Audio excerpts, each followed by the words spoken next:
জীবনে যদি কোনো নেক আমল থাকে, ওই নেক আমল দিয়ে যদি আল্লাহর কাছে দোয়া করেন, দোয়া কবুল করে নিবে কে? তবে নেক আমলটা হইতে হবে শুধুমাত্র আল্লাহর সন্তুষ্টির জন্য। প্রত্যেকের জীবনেই কিছু আমল আছে যেটা লোক দেখানো করে, আছে না নাই? আবার কিছু আমল আছে আল্লাহরে খুশি করার জন্য করে, আছে না নাই? কথা বুঝতে পেরেছেন?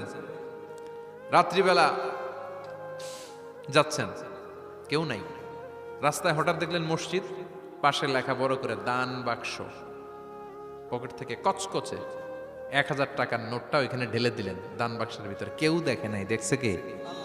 এটা পৃথিবীর কাউরে দেখানোর জন্য দিছিলেন? এই দানটা আল্লাহর কাছে প্রিয়। গোপন দান আল্লাহর রাগকে কমিয়ে দেয়। সুবহানাল্লাহ বলেন।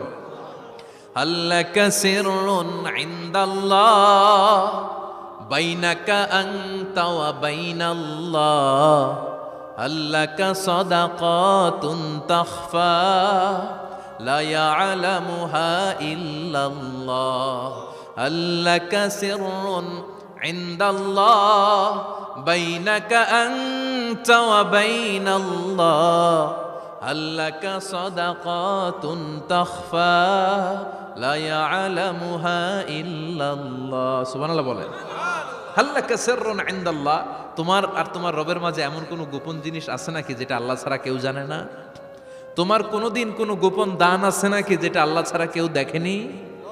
ওই দানটা আল্লাহর কাছে প্রিয়। চিল্লায় বলেন ঠিক কি না?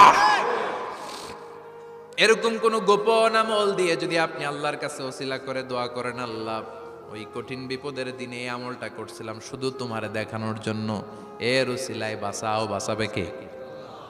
বুখারীতে একটা হাদিস আছে, সালাসাতুন ফিল গার, বনি ইসরাইলের 3 লোক সফরে বেরিয়েছে, মরুভূমির সফর, মাঝখানে তুফান, কই যাবে, কই বাঁচবে?